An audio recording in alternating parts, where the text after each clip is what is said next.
အားလုံးမင်္ဂလာပါ online ကနေကြည့်ရှုပေးနေတဲ့ပရိသတ်များအထူးပဲကျေးဇူးတင်ပါတယ်ကျွန်တော်ဒီညတွေးဆုံမေးမြန်းဖို့ဖိတ်ကြားထားတာကတော့ဒေါက်တာလျန်မှုန်းစခေါင်းပဲဖြစ်ပါတယ်ဒေါက်တာလျန်မှုန်းစခေါင်းဟာဆိုရင်တော့လက်ရှိချင်းမျိုးသားတအုပ်ရဲ့ဒုဥက္ကဋ္ဌလည်းဖြစ်ပြီးတော့ဒီ UPDJC မှာလည်း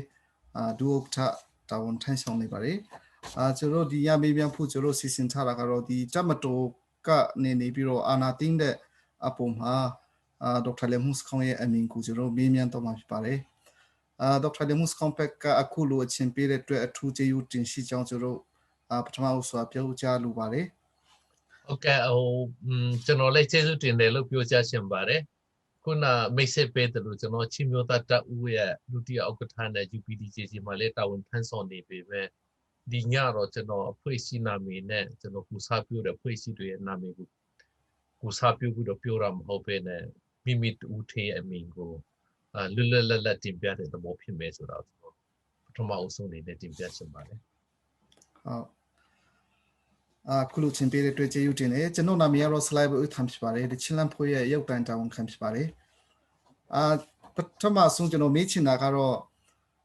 တမတော်ဖက်ကနေဒီရွေးကောက်ပွဲကော်မရှင်ရဲ့ရလဒ်ပုံမှာမြေမတမာမှုရှိနိုင်ကြောင်းတောက်လျှောက်statement တွေထောက်လာပြီးတော့လောက်လာတဲ့ပုံမှာဒီဟာ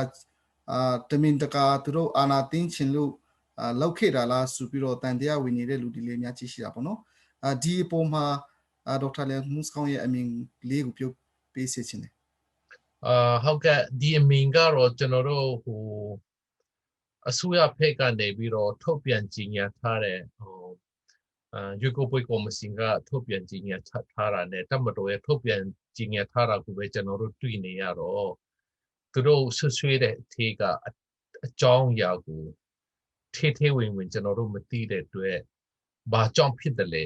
ဆိုတဲ့ဟာပြောဖို့တော့ခက်တယ်တော့ဒီဖြစ်စဉ်တစ်ခုလုံးကိုကျွန်တော်တို့ပြန်သုံးသပ်မယ်ဆိုရင်ရွေးကောက်ပွဲမတိုင်ခင်တုန်းကတပ်မတော်ကအာဏာမြတ်သိမ်းလေမလားဆိုတဲ့စိုးရိမ်မှုတွေပြည်သူလူထုကြားမှာတော်တော်လေးရှိခဲ့တယ်ဆိုတော့ကျွန်တော်တို့တွေ့ရမှာဖြစ်ပါတယ်ပြီးတော့ရွေးကောက်ပွဲပြီးတော့လည်းပဲဒီလိုမျိုးပြန်ပြီးတော့ဖြစ်နေတာကျွန်တော်တို့ကြားရတယ်ဆိုနောက်ဆုံးသိမ်းသွားတာဖြစ်တော့လေကျွန်တော်တို့တွေ့တော့တော်တော်လေးစိတ်မကောင်းဘူးပေါ့နော်ကျွန်တော်တို့တိုင်းပြည်ကဒီမိုကရေစီတွင်ကူးပြောင်းရေးစပြီးတော့လုပ်နေတဲ့ချိန်ဖြစ်တယ်ငင်းချင်ရေးဖြစ်စဉ်ကိုဆောင်ရွက်နေတဲ့ချိန်ဖြစ်တယ်ဒီလိုချိန်မှာတော့ကျွန်တော်တို့တိုင်းပြည်နဲ့လူမျိုးရဲ့ပြည်သူလူထုတရားလုံးရဲ့အကျိုးကျေးဇူးကိုရှိစုပြီးတော့အချင်းချင်းတိုင်ပင်နဲ့ညှိနှိုင်းနဲ့ပြဿနာရှိတယ်ဆိုရင်တော့မှဘေပါတီကဘသူကအာဏာရတယ်ဆိုတာထက်ကျွန်တော်တို့တိုင်းပြည်ရဲ့ဒီမိုကရေစီတွင်ကူးပြောင်းရေးနဲ့ငင်းချင်ရေးဖြစ်စဉ်အောင်မြင်ရေးအတွက်ကိုနှစ်ဖက်စလုံးကနေပြီးတော့ညှိနှိုင်းဆောင်ရွက်ခဲ့ရင်တော့တိတ်ကောင်းမှာပဲလို့ကျွန်တော်အနေနဲ့တင်ပြချင်ပါတယ်အခုလိုအာဏာသိမ်းသွားတဲ့အထိဖြစ်သွားတာတော့ရွေးကောက်ပွဲမှာမတမာမှုဖြစ်တယ်ဆိုရင်ဘယ်လိုရှိတယ်လဲဒါမှမဟုတ်မေးစီရင်မှားယွင်းမှုရှိတယ်ဆိုရင်ဘယ်လိုရှိတယ်မတမာမှုနဲ့မေးစီရင်မှားယွင်းမှုဆိုတာမတူပါဘူးဆိုတော့မေးစီရင်မှားယွင်းမှုတော့ရှိကောင်းရှိနိုင်တယ်လို့ရွေးကောက်ပွဲကော်မရှင်ကတော့ပြောတယ်မတမာမှုမရှိဘူးလို့သူတို့ပြောတယ်အဲ့ဒီပုံမှာကျွန်တော်တို့အပြင်လူတွေအနေနဲ့စည်ရင်းကိုအတိအကျမမြင်ရတဲ့ပုံမှာပြောရခက်တယ်ထုတွေ့ကြောင့်ဒါမျိုးကိုတော့ဖြစ်နိုင်လို့ရှိရင်နှစ်ဖက်စလုံးပြီးတော့ကျွန်တော်တို့တိုင်းပြည်အနာဂတ်တွေလည်းပဲအကျိုးရှိအောင်ဒီလူမတမာမှုရှိတယ်ဆိုတဲ့ဟာမျိုးကိုနိုင်ငံတကာရွေးကောက်ပွဲစောင့်ကြည့်ရေးဖွဲ့တို့ဘာလို့စီမှာတင်ပြပြီးတော့တကယ်ရှင်းလင်းနဲ့အဖြစ်တိကျကပါလေဆိုတဲ့ဟာမျိုးဖော်ထုတ်နိုင်လို့ရှိရင်တော့သမိုင်းအတွက်ကောင်းတဲ့ဆောင်ရွက်မှုဖြစ်မယ်လို့ကျွန်တော်တင်ပြချင်တယ်ဟုတ်ကျေးဇူးတင်ပါတယ်ကျွန်တော်ဘက်ကနေလေထပ်မေးချင်တာကတော့ဒီတမတော်နဲ့ဒီNLD အစိုးရဦးဆောင်တဲ့အစိုးရကြားမှာဒေါက်တာလျန်မှုန်းစခေါင်းဘက်ကလည်း9နှစ်နီးပါးလက်တွဲပြီးတော့လောက်လာတဲ့ချိန်မှာပေါ့နော်ပါဒီအတွင်းရေးပြဿနာများဖြစ်ခဲ့ဖူးသလားငင်းချရေးကိစ္စလည်းကျွန်တော်တို့အရင်ကကြံ့ခိုင်ရေးလက်ထက်တုန်းကသွားတယ်လို့ကျွန်တော်မမြင်ရတာလေနည်းနည်းကြံ့ကြာတာလေးတွေ့ရတော့ဘာပြဿနာတွေရှိဖူးတာလဲဆိုတာနည်းနည်းပြုတ်ပြစေချင်တာပေါ့နော်အဲ့ဒါဒီများကြောင့်များဖြစ်နိုင်သလားပေါ့အစိုးရနဲ့တပ်မတော်ကြားမှာအတွင်းပြဿနာတွေပါရှိတယ်ဆိုတာတော့ကျွန်တော်တို့အနေနဲ့မသိနိုင်ဘူးပေါ့နော် ကျွန်တော်တို့အတွေ့အကြုံရကတော့ငင်းချင်ဖြစ်စင်မှာပါဝင်ခဲ့တဲ့ပုဂ္ဂိုလ်တယောက်အနေနဲ့ကျွန်တော်သုံးသပ်မိတာတော့ကျွန်တော်တို့တိုင်းပြည်မှာလက်ရှိကျင်းသုံးနေတဲ့2010ဖွဲ့စည်းပုံချီခံဥပဒေကြောင့်ဖြစ်ပေါ်နေတဲ့ပြဿနာတော့ဒီနှစ်ဖွဲ့ကြားမှာရှိတယ်အစိုးရနဲ့တပ်မတော်နှစ်ခုကြားမှာရှိတယ်ဆိုတာတော့ကျွန်တော်တို့သုံးသပ်လို့ရပါတယ်ဘာဖြစ်လို့လဲဆိုတော့2010ဖွဲ့စည်းပုံချီခံဥပဒေအရပြည်သူလူထုကကြွေးကောက်တင်ပြထားတဲ့ဆိုရမှာလည်းအာဏာရှိတယ်ပြီးတော့တပ်မတော်မှာလည်းအလွန်ကြီးမားတဲ့အာဏာတွေရှိတယ်ဆိုတော့ငင်းချင်ဖြစ်စဉ်ဆောင်ရွက်တဲ့အခါမှာကျွန်တော်အမြဲတမ်းပြောတာတစ်ခုရှိပါတယ်ကျွန်တော်တို့မှာအခက်အခဲတစ်ခုရှိတယ်အဲ့ဒီအခက်အခဲကဘာလဲဆိုတော့ကျွန်တော်တို့ညှိနှိုင်းဆွေးနွေးတဲ့အခါအစိုးရနှစ်ရပ်နဲ့ဆွေးနွေးတယ်လို့ဖြစ်နေတယ်အမြဲတမ်းပဲအဲ့လိုဖြစ်နေတယ်ဘာဖြစ်လို့လဲဆိုတော့တပ်မတော်မှာလည်းအာဏာရှိတယ်နိုင်ငံတော်ဆိုရမှာလည်းအာဏာရှိတယ်ဆိုတော့အဲ့ဒီတစ်ခုတစ်ခါတလေကြတော့အစိုးရဘက်ကသဘောတူပြီးသားကိုတပ်မတော်သဘောမတူလို့ရှိရင်ကျွန်တော်တို့ရှိသွားလို့မရဘူးစသည်အပြင်ခေကျွန်တော်တို့ကြုံခဲ့တာတွေရှိတယ်ဆိုတော့တပ်မတော်နဲ့ဆိုရကြားမှာရှိနေတဲ့ပြဿနာကတပ်မတော်မှာတာဝန်ထမ်းဆောင်နေတဲ့ပုဂ္ဂိုလ်တွေနဲ့နိုင်ငံတော်ဆိုရဘက်မှာတာဝန်ထမ်းဆောင်နေတဲ့ပုဂ္ဂိုလ်တွေအကြားမှာပုဂ္ဂိုလ်ကြီးပြဿနာဆိုတာမျိုးနဲ့နိုင်ငံတော်ဖွဲ့စည်းပုံချီခံဥပဒေကဖန်တီးပေးလိုက်တဲ့ပြဿနာပုံများတယ်လို့ကျွန်တော်အဲ့လိုသုံးသပ်မိပါတယ်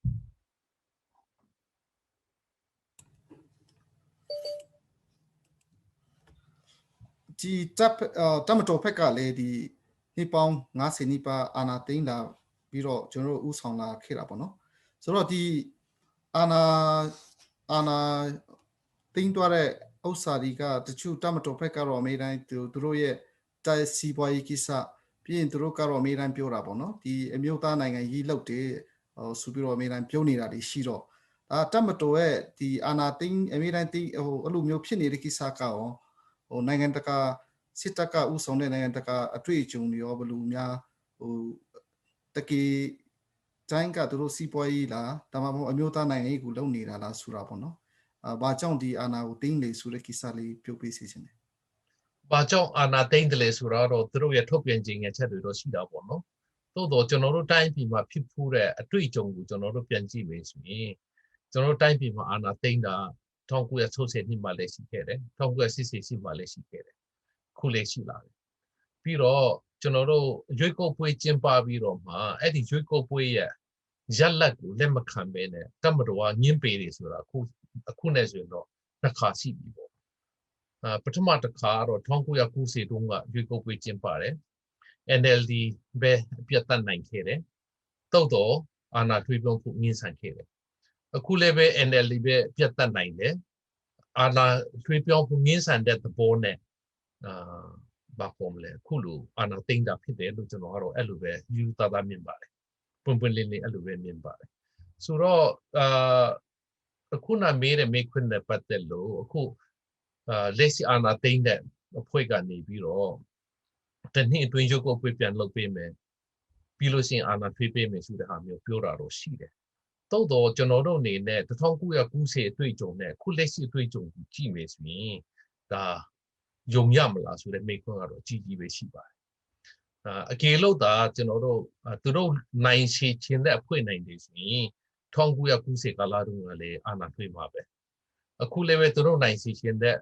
အဖွဲ့သားနိုင်တယ်ပါတီသားနိုင်တယ်ဆိုရင်သူတို့ထွေးမယ်လို့ကျွန်တော်တို့မြင်ပါတယ်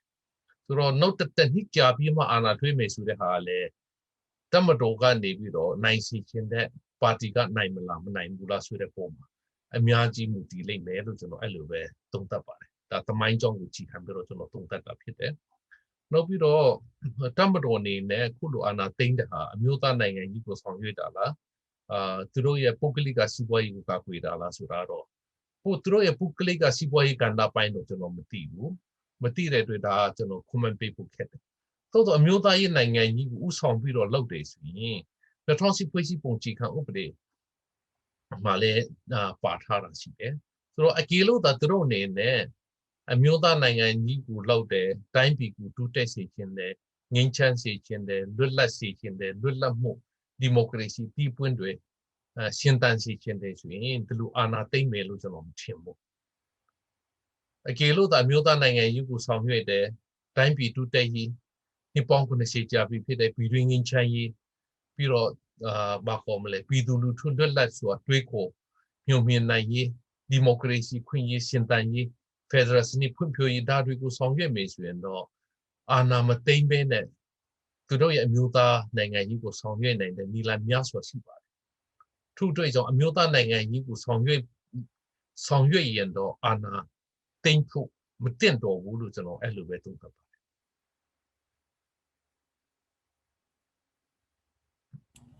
ဟုတ်ကျေးဇူးတင်ပါတယ်ကျွန်တော်ဒီ ခု US တော့ခြားတော့ဒီမိုကရေစီနိုင်ငံမှာတော့စစ်ဖက်ရပ်ဖက်ဆက်ဆံရေးဆိုတာတိတ်မပြောလေးပြောထားမရှိပေမဲ့မြန်မာနိုင်ငံမှာတော့ဒီစစ်ဖက်ရပ်ဖက်ဆက်ဆံရေးကအရေးကြီးတဲ့ခန့်ကဏ္ဍပုံစံနဲ့ကျွန်တော်ပြောနေတာတွေရှိတယ်အခုအာဏာသိမ်းတဲ့ပုံစံကိုလည်းပြန်ကြည့်မယ်ဆိုတော့ဒီအရပ်ဖက်ဆူရ NLD နဲ့ဒီစစ်ဖက်ဖြစ်နေတဲ့တပ်ဖက်နဲ့ဆက်ဆံရေးမပြီးလိမ့်မှုများကြောင့်ဒီဥစ္စာကိုဖြစ်စေသလားဆိုတာကိုနည်းနည်းအမြင်လေးသိချင်ပါတယ်ဟုတ်ကဲ့စစ်တပ်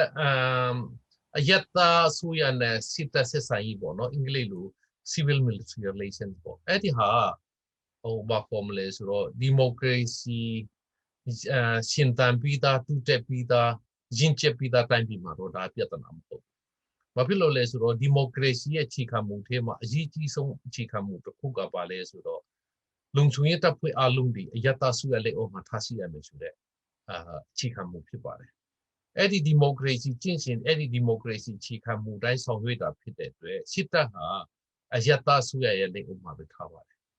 ပြီးတော့နိုင်ငံတော်တစ်ခုရဲ့စစ်တေနာပတိချုပ်ကလည်းအယက်သားသမ္မတပဲအမြဲတမ်းဖြစ်ပါတယ်ပြီးတော့ကာကွယ်ရေးဝန်ကြီးဆိုရင်လည်းအယက်သားပဲဖြစ်ရမှာဖြစ်တယ်ဆိုတော့အဲ့လိုအနေထားမျိုးမှာစစ်ဘာပေါ်မလဲအယက်သားအစိုးရနဲ့စစ်တပ်ကြားမှာဘာမှဆက်ဆံရေးပြဿနာမရှိဘူးဘာလို့ဆိုတော့စစ်တပ်ကအယက်သားအစိုးရရဲ့ဥဆောင်မှုခံယူတာဖြစ်ပါတယ်။သို့တော့စစ်အာဏာရှင်စနစ်ကိုကျင့်သုံးခဲ့တဲ့စစ်အာဏာသိမ်းမှုရှိတဲ့တိုင်းပြည်တွေမှာအဲ့ဒီပြဿနာအမြဲတမ်းရှိတယ်။စစ်အာဏာရှင်စနစ်ကနေပြီးတော့အယက်သားဒီမိုကရေစီစနစ်ကိုကူးပြောင်းခါစတိုင်းပြည်မှာဒီ civil military relation အင်မတန်မှအရေးကြီးတဲ့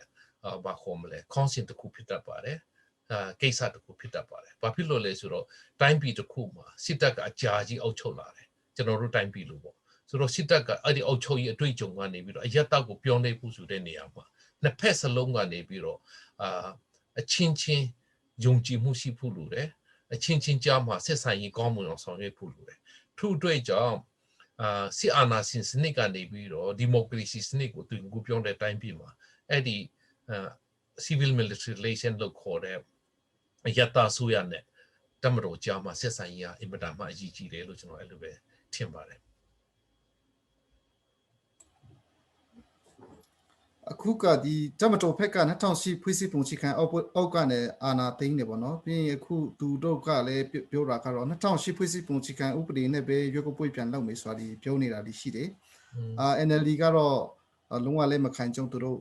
statement ထုတ်ထားတာလေးတွေ့ရတာပေါ့ဆိုတော့တကယ်လို့များဒီရွေးကောက်ပွဲများပြန်လုပ်လိုက်တနည်းကြော်ရင်ဒါပြန်လောက်လာရင်ကျွန်တော်တကယ်ယုံရမလားပေါ့နော်ယုံနိုင်တဲ့အခြေအနေရှိသလားသူတို့ဆက်ပြီးတော့အာဏာထင်ထားနိုင်တဲ့အလားအလာတွေရှိသလားဒီကိစ္စက2008ကတော့ဘသူမှဒီ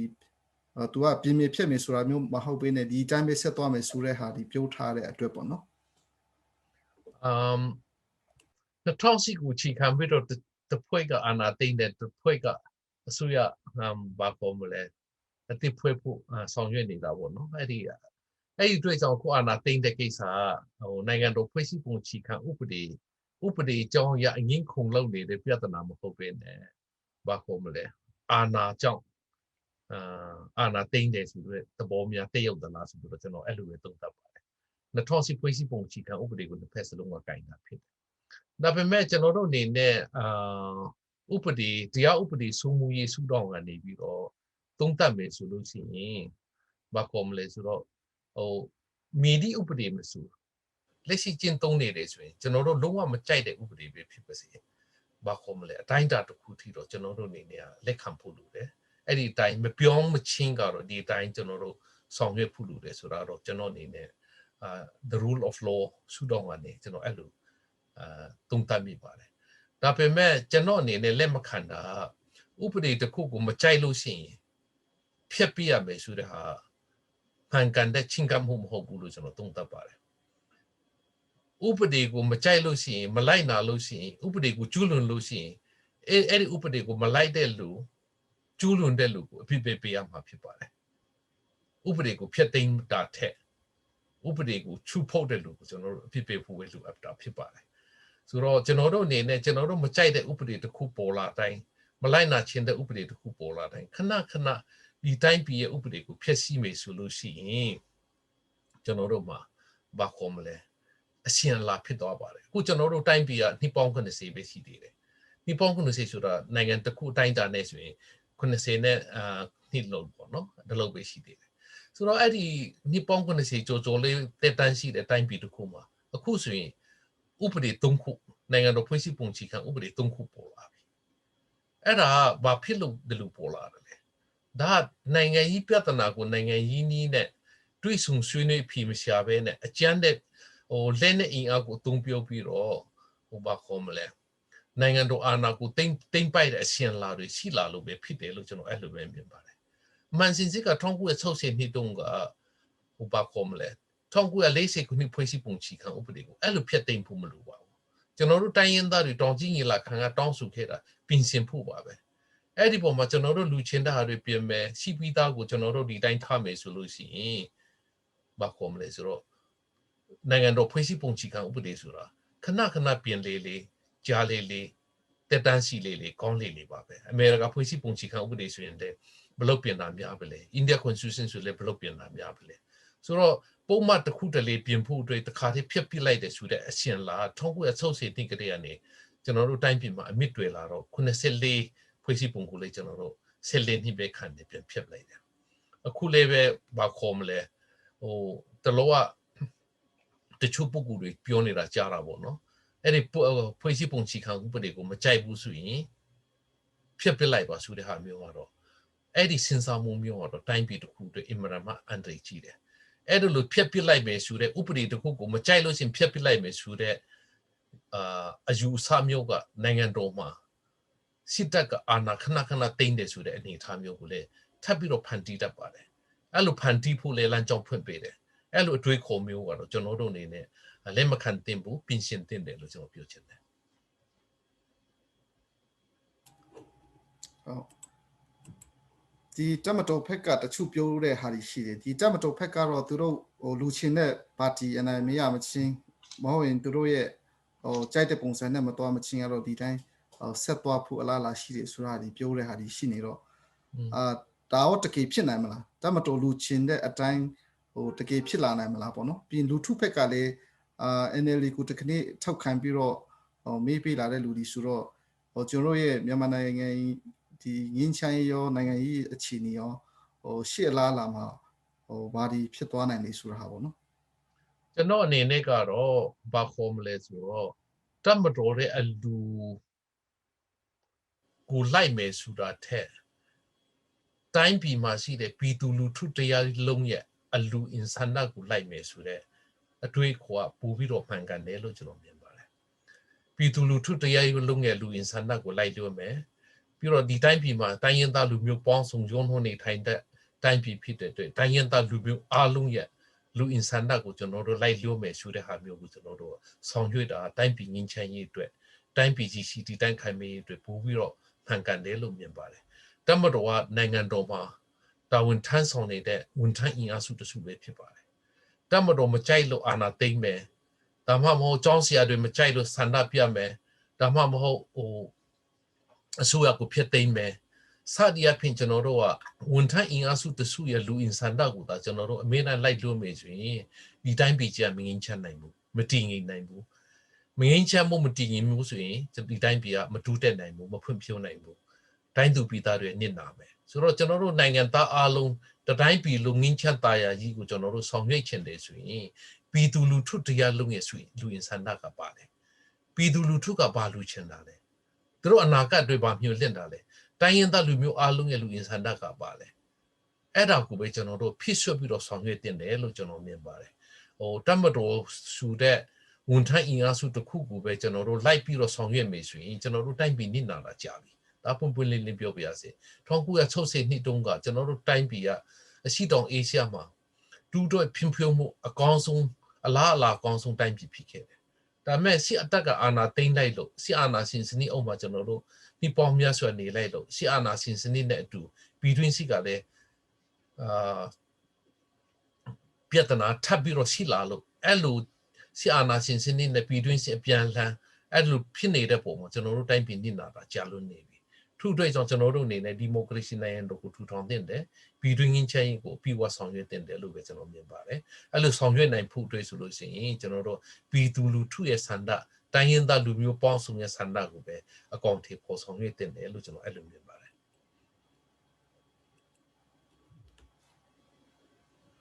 အခုကဒီ NLD နဲ့တက်မတော်ကြမှာဖြစ်တဲ့ပြဿနာပုံစံမျိုးဖြစ်လာတာပေါ့နော်ဆိုတော့တိုင်းသားပါတီဖက်ရောဒီရီကပါတီနဲ့ဒီတက်မတော်ကြပြဿနာလားကျွန်တော်တို့ဘယ်လိုပုံစံနဲ့လူထုဖက်ကလည်းပေါ့နော်ဒ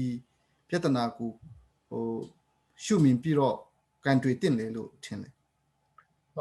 ်ဒီပြဿနာတော့ရွေးကောက်ပွဲမှာအနိုင်ရတဲ့ပါတီတစ်ခုနဲ့တက်မတော်ကအနိုင်ရစေခြင်းတဲ့ပါတီမနိုင်လို့အဲ့ဒီကြောင့်မှဖြစ်ပွားနေတဲ့ပြဿနာလို့ကျွန်တော်မြင်ပါတယ်ဒီအာဏာသိမ်းမှုဖြစ်နေတဲ့ရွေးကောက်ပွဲရလဒ်ကိုချီခံပြီးတော့မှအာဏာသိမ်းမှုဖြစ်နေတဲ့အတွက်ကျွန်တော်တို့တိုင်းရင်းသားပြဿနာမဟုတ်ဘူးဘာပေါ်မလဲပြည်သူလူထုတရားလုံးရဲ့ပြဿနာလည်းမဟုတ်ဘူးလို့ကျွန်တော်အဲ့လိုပဲပြောပြရစီဘာဖြစ်လို့လဲဆိုတော့ရွေးကောက်ပွဲမှာပြည်သူလူထုတရားလုံးကနေပြီးတော့ပါတီတစ်ခုတည်းကိုပဲမေးပေးတာမဟုတ်ဘူးပါတီပေါင်းများစွာကိုမေးပေးတာဖြစ်နေတဲ့အတွက်ဘာပေါ်မလဲအခုကအနိုင်ရတဲ့ပါတီနဲ့အနိုင်မရတဲ့ပါတီကြမှာဖြစ်နေတဲ့ပုံမှာတမတာကဝင်ပြီးတော့ဆွတ်ဖက်တယ်ဆိုတဲ့သဘောကျွန်တော်အဲ့လိုပဲသုံးသပ်ပါတယ်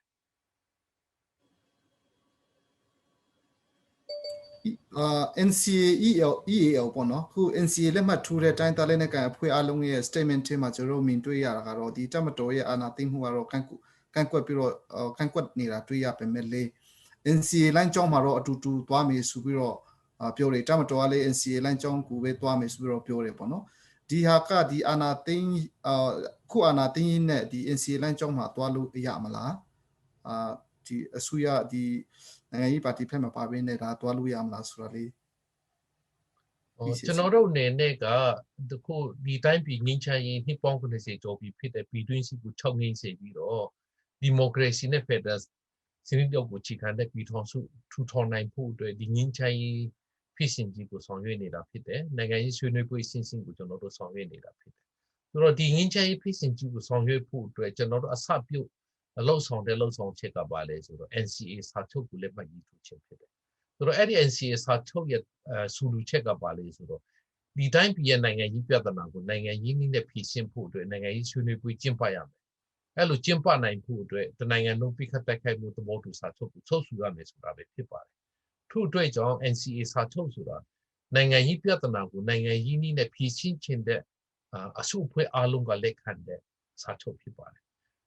်ကျွန်တော်တို့အနေနဲ့ကျွန်တော်တို့တိုင်းရင်းသားလက်နက်ကိုင်ဖွဲ့စည်း NCA စာချုပ်ကိုလက်မှတ်ရေးထိုးတဲ့ဖွဲ့စည်းတွေရဲ့လူလားချက်ကနိုင်ငံကြီးပြဿနာကိုနိုင်ငံကြီးနည်းနဲ့ဖြေရှင်းခြင်းတယ်ထို့အတွက်ကြောင့် NCA စာချုပ်ကိုလက်မှတ်ရေးထိုးတာဖြစ်တယ်အဲ့ဒီအတွက်ကြောင့်ကျွန်တော်တို့ဒီငင်းချမ်းရေးဖြစ်စဉ်ကိုဆက်လက်ဆောင်ရွက်မယ်ဆိုရင်NCA လမ်းကြောင်းကအမှန်ကန်ဆုံးဖြစ်တယ်လို့ကျွန်တော်တို့ကသုံးသပ်တယ်ပြီးတော့ NCA စာချုပ်ဆိုလိုက်တယ်2015မှာချုပ်ဆိုတာဖြစ်ပါတယ်2015ဆိုပြီးတော့ကျွန်တော်တို့အစိုးရတက်တန်းတစ်ခုလေးကြော်လွန်လာပြီပြီးတော့ကျွန်တော်တို့ဘာခေါ်မလဲ NCA စာချုပ်အတိုင်းဆောင်ရွက်မှာပဲဒီငင်းချမ်းရေးကိုရနိုင်မယ်ဆိုတဲ့ဟာကျွန်တော်တို့ယုံကြည်ပါတယ်တခြားနည်းလမ်း NCA လမ်းကြောင်းကိုထားခဲ့ပြီးတော့တခြားနည်းလမ်းရွေးမယ်ဆိုရင်အဲ့ဒီတခြားနည်းလမ်းကနိုင်ငံရေးပြဿနာကိုရှိရင်းနဲ့ဖြေရှင်းမယ်ဆိုတဲ့လမ်းကြောင်းဖြစ်နေတယ်အဲ့ဒါကိုကျွန်တော်တို့အနေနဲ့လုံးဝလက်ခံလို့မရဘူးကျွန်တော်တို့တိုင်းပြည်မှာနိုင်ငံရေးပြဿနာကိုရှိရင်းနဲ့ဖြေရှင်းဖို့ကြိုးစားခဲ့လို့နှစ်ပေါင်း90ကြာပြီဖြစ်တဲ့ပြည်တွင်းစစ်နဲ့ရင်ဆိုင်နေရအဖြေရသလားဆိုတာဖြေလည်းမရပါဘူးထို့အတွက်ကြောင့်နိုင်ငံရေးပြဿနာကိုနိုင်ငံရေးနဲ့ဖြေရှင်းဖို့အတွက်အကောင်းဆုံးနည်းလမ်းက NCA လမ်းကြောင်းဖြစ်တယ်ဒီတိုင်းပဲကျွန်တော်တို့ဆက်သွားမယ်အခက်အခဲရှိနိုင်တယ်အကျက်သေးရှိနိုင်တယ်အဟန့်တားရှိနိုင်တယ်တိုးတော့ကျွန်တော်တို့ကြော်ထွားပြီးတော့ဒီတိုင်းပဲဆက်သွားတယ်ဆိုပြီးတော့ကျွန်တော်တို့ဒီနေ့ statement ထုတ်လိုက်တာဖြစ်ပါတယ်ကျွန်တော် online ကနေကြည့်ရှုအားပေးနေတဲ့ပုဂ္ဂိုလ်တွေကလည်းကျွန်တော်1600နဲ့1900လောက်ကနေကျွန်တော်ကြည့်ရှုနေပါတယ်ဆက်လက်ပြီးတော့ကျွန်တော်ဆွေးနွေးပွဲကိုကြည့်ရှုအားပေးပါအောင်လို့ကျွန်တော်ဒီမေခွန်း9ခုလောက်ကြံပါသေးတယ်အဲ့ဒီနောက်မှာကျွန်တော်ဟာခါလို့ ပြုံးမှာလေးပါနေတဲ့အတွက်ကိုလ်ဟိုလ်ဖျံတုလောမီကိုလ်ဟိုလ်အထိုင်ခလောမီကန်ဆွလာချွန်းမာအဝန်ဒီယာဟင်လိုက်ဟိုလင်ကန်ปีလိုက်ကြခန်ลุงเสาเตนะเป็นกันง่ายนักไหลขากันนนลุนหาจะโน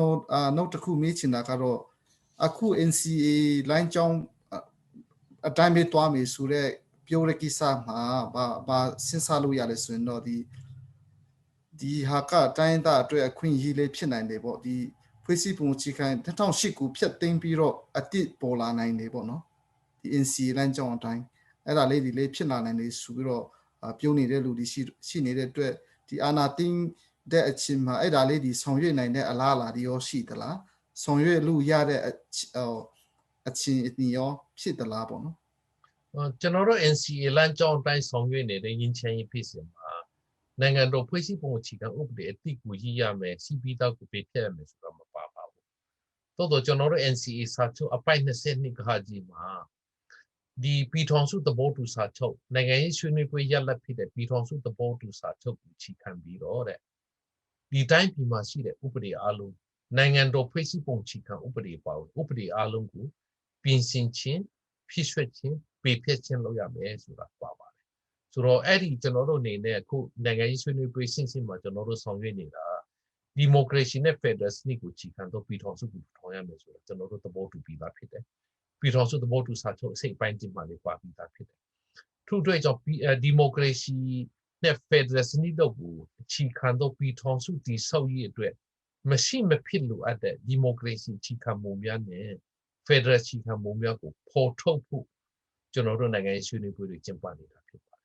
။အဲ့ဒီနိုင်ငံရေးဆွေးနွေးပွဲအစဉ်စဉ်ကနေပြီးတော့ဒီမိုကရေစီအခြေခံမူနဲ့ဖက်ဒရယ်အခြေခံမူကိုပေါ်ထုတ်ပြီးပြည်ထောင်စုသဘောတူစာချုပ်ပြီးချုပ်ဆိုရမှာဖြစ်ပါတယ်။အဲ့ဒီပြည်ထောင်စုသဘောတူစာချုပ်ကိုအခြေခံပြီးတော့ခုနပြောသလိုနိုင်ငံတော်ဖွဲ့စည်းပုံအခြေခံဥပဒေပါဝင်ဥပဒေအလုံးကိုပြင်ဆင်ခြင်းဖြည့်ဆွတ်ခြင်းပေးဖြတ်ခြင်းတွေကိုကျွန်တော်တို့ဆောင်ရွက်ဖို့ဖြစ်ပါတယ်။ထို့အတွက်ကြောင့်ဒီလမ်းကြောင်းကကျွန်တော်တို့အင်မတန်မှရှင်းလင်းပါတယ်။ဘာခေါ်မလဲဒီချိန်မှာဆောင်ရွက်နိုင်မလားမဆောင်ရွက်နိုင်ဘူးလားဆိုတာတော့ကျွန်တော်တို့အနေနဲ့စောင့်ကြည့်ဖို့ပဲရှိတယ်ကျွန်တော်တို့အနေနဲ့ကစပြီးတော့ဆောင်ရွက်ကြတဲ့ဒီငင်းချမ်းရေးဖြစ်စဉ်ကိုတရားဝင်2013မှာစပြီးတော့လုပ်ခဲ့တာဖြစ်ပါတယ်2013ကတည်းကယနေ့အထိကျွန်တော်တို့ဒီမူကိုပဲကင်ထားပါတယ်အခက်ခဲရှိတယ်နှစ်လေးကြာလာတယ်တိုးတော့ကျွန်တော်တို့ကလုံးဝအလျှော့မပေးဘူးရွေးလည်းမလျှော့ဘူးဒီတိုင်းပဲဆက်ပြီးတော့ကြိုးစားတော့မှာဖြစ်ပါတယ်ခုနပြောသလိုအခုအာနာသိန်းတဲ့ဆုကလက်ထက်မှာဖြစ်နိုင်မလားမဖြစ်နိုင်ဘူးလားကျွန်တော်တို့မသိဘူးဒါပေမဲ့ကျွန်တော်တို့အနေနဲ့မိကေတော့ဆုရပဲဖြစ်လာပါစေကျွန်တော်တို့မရမကဆောင်ရွက်မယ်ဒီငင်းချမ်းဖြစ်စဉ်ကိုကျွန်တော်တို့ရအောင်လုပ်မယ်ဒီတိုင်းပြည်ကိုပင်လုံစာချုပ်မှာကတိရှိတဲ့အတိုင်း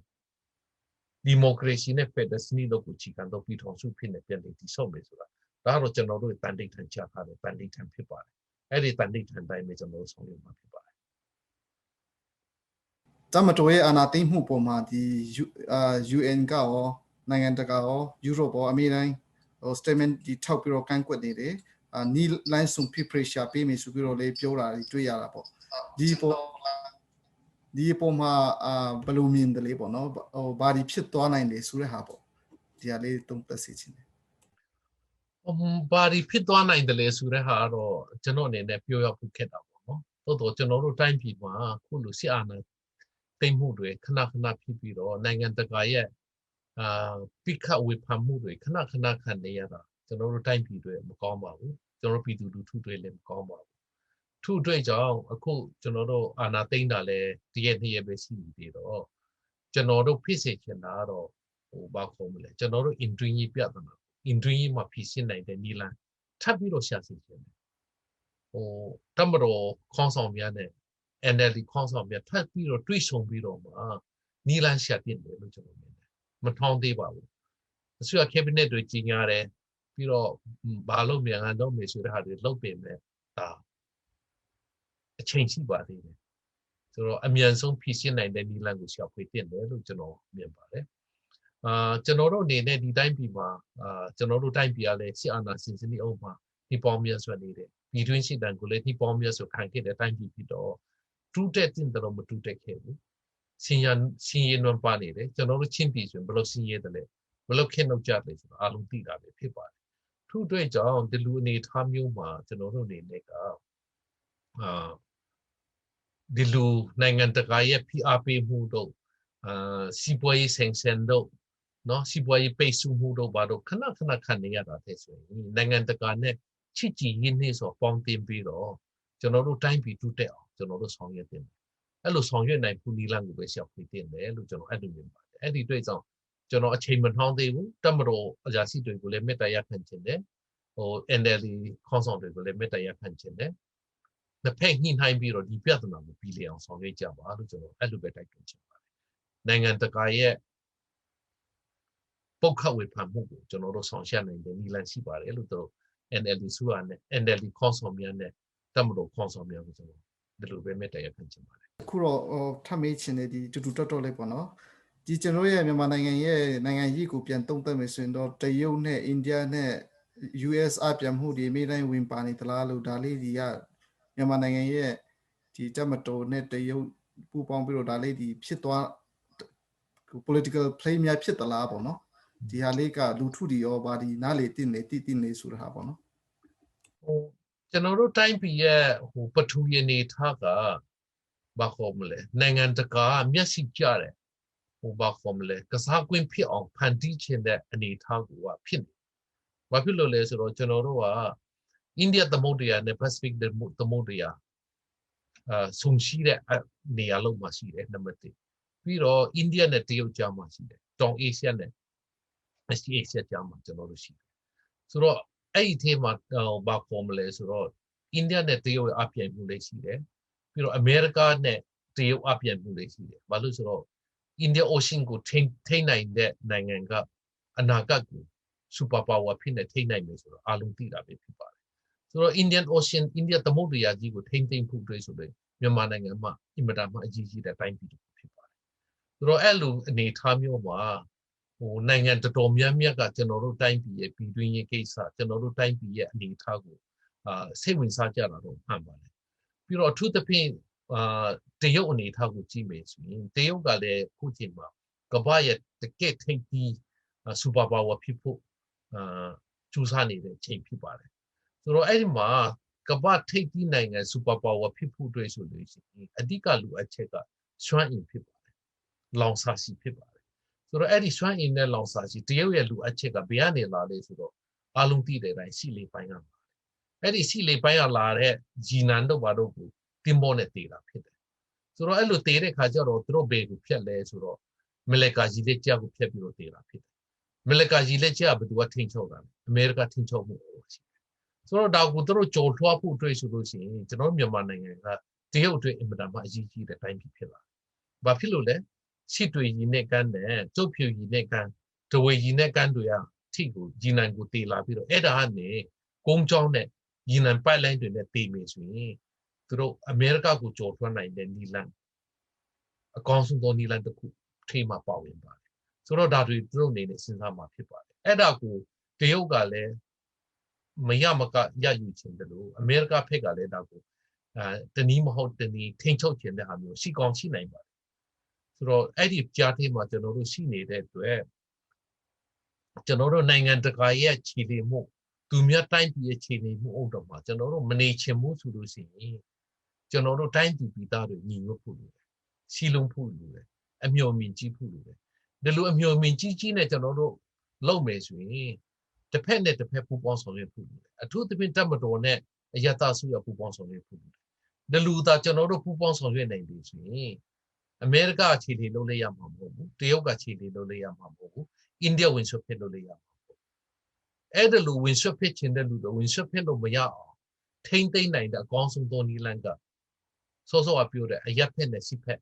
ဆက်ဆံရေးပြည်လေဖို့ပေါ့လိုအပ်တယ်အဲ့ဒီအရက်ဖက်နဲ့စစ်ဖက်ဆက်ဆံရေးပြည်လေပြီးတော့အခုလိုကျွန်တော်တို့ဒီမိုကရေစီနုလေးဒီမိုကရေစီဖြင့်တက်တန်းတစ်ခါပဲကျွန်တော်တို့လုပ်ရတယ်အခုဒီချိန်မှာကျွန်တော်တို့တိုင်းပြည်နေနဲ့ဘာခေါ်မလဲဟိုရွေးကောက်ပွဲကော်မရှင်ပြောတဲ့အတိုင်းဆိုရင်ဟိုဘာခေါ်မလဲလက်ပေးလက်ယူဖို့ဆိုတာမရှိဘူးတိုးတော့အမှားအယွင်းစီရင်တွက်ထားတာအမှားအယွင်းရှိနိုင်တယ်ဆိုတာကျွန်တော်တို့လူဒီမိုကရေစီကျင့်သုံးတဲ့အရှင်လာနေပါတဲ့အတိုင်းဒီမှာဒီလူနီးပညာခေတ်ကြီးတော့ရှိကောင်းရှိနိုင်တယ်နီးပညာမှရှိကောင်းရှိနိုင်တယ်ဒါတွေကိုချင်းချင်းခွင့်လွှတ်ပြီးတော့မှဒီတိုင်းပြည်တူတဲ့အောင်ပူပေါင်းဆောင်ရွက်ရမယ်ဆိုတဲ့စိတ်ဓာတ်မျိုးမဟုတ်ဘဲနဲ့ ကျွန်တော်တို့ခုလိုအာဏာသိမ်းတာအင်မတန်မှမှားယွင်းတယ်အင်မတန်မှအန္တရာယ်ကြီးတယ်ကျွန်တော်တို့တိုင်းပြည်ရဲ့အနာဂတ်ကိုပိတ်ပင်းအောင်ဖောင်နေစေနေတယ်လို့ကျွန်တော်အဲ့လိုပဲသုံးသပ်တယ်ထို့အတွက်ကြောင့်ခုနပြောနေတဲ့တရုတ်လွှမ်းမိုးမှုလည်းရှိကောင်းရှိမယ်ခြေလေကျင်တဲ့ဆန္ဒလည်းရှိကောင်းရှိမယ်အမေရိကရဲ့ပါဝင်ရှုပ်ဖက်ခြင်းတဲ့ဆန္ဒလည်းရှိကောင်းရှိမယ်အိန္ဒိယလည်းရှိကောင်းရှိမယ်ဒါပေမဲ့အပြင်လူတွေဘလူပဲခြေလေအတွင်းလူကျွန်တော်တို့တိုင်းသူပြည်သားတွေအစိုးရနဲ့တမတော်ကြမှာစစ်ဆိုင်ရေးကျွန်တော်တို့တိုင်းရင်းသားလူမျိုးချင်းချင်းကြမှာစစ်ဆိုင်ရေးညီအောင်ကျွန်တော်တို့လုပ်မယ်ငင်းချမ်းရေးကိုမရမကဆောင်ရွက်မယ်ဒီမိုကရေစီတွင်ကူးပြောင်းရေးကိုကျွန်တော်တို့မရမကကောင်းအောင်ဆောင်ရွက်မယ်ဆိုရင်ဒါတွေကိုကျွန်တော်တို့ကြော်ထွက်နိုင်ပါတယ်လို့ကျွန်တော်အဲ့လိုပဲမြင်ပါတယ်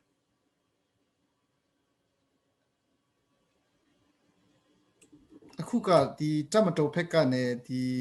cabinet မှာလောက်မဲ့ဒီပြည်ထောင်စုဝန်ကြီးဒီရွေးနေပြီပေါ့နော်ဆိုတော့ဒီနေရာမှာဒီသူတမတာအုံးမီဆွေကတော့နေရာပြန်ပေးပြီးတော့အဲ့လိုတွားနေတဲ့ချိန်မှာကျွန်တော်ချင်းမျိုးသားကဒီဒုတမတာလောက်နေတဲ့ပူဟန်ဒီဗန်ချေကိုလေနေရာပေးမယ်ဆိုပြီးတော့ပြောနေတဲ့အတိုင်းဒီကျွန်တော်ကြားနေရတာပေါ့တရားဝင်တော့ပါတတိမှမထွက်သေးဘူးဒါပေမဲ့သူကတော့အဖန်စီခံတဲ့စင်းမှာလည်းမပါဘူးသူအရင်ကလည်းတက်ကနဲ့လူကြီးဆိုတော့သူကနေရာပေးမယ်ဆိုတဲ့ဟာဒီကိုလာဟာလာတွေထွက်နေတဲ့ဟာအပေါ်မှာရောတကယ်လို့မြတ်တကယ်ဖြစ်လာရင်ဒါလက်ခံတင်တဲ့အခြေအနေဖြစ်သလားဘယ်လိုကန်တွေ့တင်လဲဆိုတာလေးပြောပြပါဦးပူဟန်ဒီဗန်ချေကိုကျွန်တော်တို့ချင်းပြည်ကနေပြီးတော့ထန်တလန်မြို့နေကအမျိုးသားလွှတ်တော်ကနေတက်လာတယ်အဲ့ဒီတက်လာပြီးတော့ NLD ဆိုတဲ့တက်တမ်းမှာသူကဒုသမရဖြစ်တဲ့အကျွေးချီတင်ပြချင်းခံရတဲ့အတွက်သူတရုတ်သေးရဲ့ပုံမဟုတ်ပဲနဲ့ကျွန်တော်ချင်းတမျိုးသားလေးအတွက်လည်းဝမ်းသာကြတယ်ဂုဏ်ယူကြပါတယ်ကျွန်တော်တို့လူမျိုးရဲ့ဂုဏ်သိက္ခာတစ်ခုအနေနဲ့ကျွန်တော်တို့ဝမ်းသာကြတယ်နော်ဆိုတော့ तू ကတော့ NLD ပါတီဝင်ဖြစ်တယ် NLD ပါတီအနေနဲ့ရွေးကောက်ပွဲဝင်တယ်ပြည်သူလူထုကရွေးကောက်တင်ပြထားတဲ့ပြည်သူ့လွှတ်တော်ကိုယ်စားလှယ်တူအမျိုးသားလွှတ်တော်ကိုယ်စားလှယ်တူဖြစ်ပါတယ်အခုလည်းပဲသူထပ်ပြီးတော့အကျွေးချခံရတဲ့ပုဂ္ဂိုလ်ဖြစ်ပါတယ်ဆိုတော့ပြည်သူလူထုကကျွေးချတင်မြှုပ်ထားတဲ့ပြည်သူ့လွှတ်တော်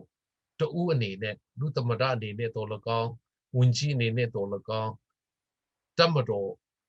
နိုင်ငံတော်အာဏာကိုစစ်တပ်အကူနဲ့လက်နဲ့အကူနဲ့တင်ယူတဲ့အစိုးရလက်ထက်မှာသူ့အနေနဲ့လုံးဝတာဝန်မထမ်းဆောင်သင့်ဘူးလို့ကျွန်တော်ကတော့အဲ့လိုပဲပြောပါတယ်ဒါဒီမိုကရေစီကိုလေးစားမယ်ပြည်သူလူထုဆန္ဒကိုလေးစားမယ်ဆိုရင်တော့စစ်အစိုးရနိုင်ငံတော်အာဏာကိုစစ်တပ်နဲ့တင်ယူတဲ့အစိုးရနဲ့လုံးဝပူပေါင်းပါဝင်ဆောင်ရွက်ဖို့မတင့်တော်ဘူးလို့ကျွန်တော်အဲ့လိုပဲမြင်ပါတယ်အဲ့လိုသူပူပေါင်းပါဝင်မယ်လူသမရတာဝန်ကိုထမ်းဆောင်မယ်ဆိုလို့ရှိရင်တော့ဒါသူ့အတွက်လည်းနိုင်ငံကြီးရအင်မတန်မှကုန်သိက္ခာကျကျွန်တော်တို့ချင်းလူမျိုးတစ်မျိုးလုံးအတွက်လည်းနိုင်ငံကြီးရအင်မတန်မှကုန်သိက္ခာကျမယ်ကိစ္စဖြစ်ပါတယ်ထို့အတွက်ကြောင့်သူအနေနဲ့လုံးဝမဆောင်ရွက်သင့်ဘူးလို့ကျွန်တော်အဲ့လိုပဲမြင်ပါတယ်အခုဒီတမတော်အာဏာသိမ်းတဲ့ပုံမှာတိုင်းသားလေးနဲ့ကန်ရဖွဲ့ဒီ NCA လေးမှထူပီတာစေဖွဲ့ကနေပြီးတော့ဆူရနဲ့တမတော်ကြားမှာဆက်ဆက်ညှိနှိုင်းနိုင်တဲ့စွမ်းအစွမ်းအစတွေရှိသလားပေါ့နော်တကယ်လို့များအဲ့လိုမျိုးလုံနိုင်ဖို့ရောနီလန်ရှိသလားပေါ့လက်ရှိအနေထားမှာတော့နီလန်တိကျကျရတော့မရှိဘူးသို့တော့ကျွန်တော်တို့တိုင်းပြည်ရဲ့အနာဂတ်ကောင်းစားရေးအတွက်ငြိမ်းချမ်းရေးအတွက်ပြီးတော့ကျွန်တော်တို့တိုင်းပြည်တူတက်ရေးအတွက်ဆောင်ရွက်နေတဲ့အဖွဲ့အစည်းတစ်ခုအနေနဲ့ကျွန်တော်တို့ဒါကိုဖိစေချင်ထို့အတွက်ကြောင့်ပဲသူတို့ချင်းဖြစ်ညှိနှိုင်းကြပါလို့ကျွန်တော်တို့တိုက်တွန်းပြီးတော့ statement ထုတ်တာဖြစ်ပါတယ်စောစောကလည်းကျွန်တော်တို့ချင်းညှိနှိုင်းပါနိုင်ငံတကာရဲ့ဝင်ရွှေ့ဆွတ်ဖက်မှုတော့ဩဇာလွှမ်းမိုးမှုတော့ကိုမခံယူချင်ဘူးဆိုလို့ရှိရင်တမတော်နဲ့ NLD ဆိုကညှိနှိုင်းကြပါဆိုတာကိုပဲကျွန်တော်ပြောနေတာဖြစ်ပါတယ်နီလန်ကတော့ကျွန်တော်တို့နေတဲ့ဒါရှိတယ်မရှိဘူးဆိုတာတော့မရှိသေးဘူးလက်တော်ချင်းမှာသို့တော့မြန်မာစကပုံတစ်ခုရှိတယ်လူရင်ကြံစနီလန်ရဖို့တိုင်းပြည်ရဲ့လူအပ်ချက်ရတိုင်းပြည်သူလူထုရဲ့လူအပ်ချက်ရလူအပ်တယ်ဆိုရင်တော့ကျွန်တော်တို့နေတယ်ကျွန်တော်တို့ EAO တာမကဘူးတိုင်းပြည်မှာရှိနေတဲ့ခေါင်းဆောင်များအရပ်ဖက်ဖွဲ့စည်းပဲဖြစ်ဘာခေါ်မလဲတတိပညာရှင်တွေပဲဖြစ်နိုင်ငံရေးသမားဟောင်းကြီးများဖြစ်နီလန်ပေါင်းစုဆရာပြီးတော့သူတို့ညှိနှိုင်းရေးကိုဆောင်ရွက်ပေးတင်တယ်လို့ပဲကျွန်တော်အဲ့လိုပဲတင်ပြချင်ပါတယ်နောက်ဆုံးအနေနဲ့ဒေါက်တာလျန်မှုန်းစခေါင်ဖက်ကနေ တမတော်ဒီ NLD စုရဖက်ကောဒီပြည်သူဖက်ရောမှာကြချင်းတာလေးရှင်တော့မှာကြစေချင်ပါတယ်ကျွန်တော်အနေနဲ့ကတော့ဒီမိုကရေစီအသွင်ကူးပြောင်းရေးအခုမှပဲကျွန်တော်တို့စပြီးတော့ဆောင်ရွက်တဲ့ကာလဖြစ်တယ်ရွေးကောက်ပွဲတက်တန်းတစ်ခုပဲဆောင်ရွက်နေတဲ့အချိန်ဖြစ်တယ်အဲ့ဒီမှာအခုလိုအာဏာသိမ်းပြီးတော့ဒီမိုကရေစီသွင်ကူးပြောင်းရေးဖြစ်စဉ်နောက်ဆုံးတော့မှာတော့ကျွန်တော်လုံးဝမလူလာဘူးမဖြစ်သင့်ဘူးထို့အတွက်ကြောင့်လက်ရှိအာဏာသိမ်းနေတဲ့တမတော်ဆိုရနဲ့ NLD တွေပြန်လည်ညှိနှိုင်းပြီးတော့ဒီပြဿနာကိုလက်နဲ့အင်အားအသုံးပြုပြီးတော့မဖြေရှင်းဘဲနဲ့အချင်းချင်းညှိနှိုင်းပြီးတော့မှဘာခေါ်မလဲတွေ့ဆုံဆွေးနွေးတဲ့နိုင်ငံရေးကြီးကျေးမှုတစ်ခုကိုဖန်တီးပြီးတော့အဲ့ဒီတွေ့ဆုံဆွေးနွေးတဲ့နည်းနဲ့ဖြေရှင်းဖို့ကျွန်တော်တိုက်တွန်းချင်ပါတယ်အခုလိုဒီချင်းပုတ်ကိုချင်းပေးတဲ့အတွက်ထူးကျေးဇူးတင်ပါတယ်ကျွန်တော်အခုလိုပမာလူပြုတ်နေတဲ့ system မှာကြည့်ရှုအပ်ပေးနေတဲ့ပရိသတ်ဒီပုံမှာထူးကျေးဇူးတင်ပါတယ်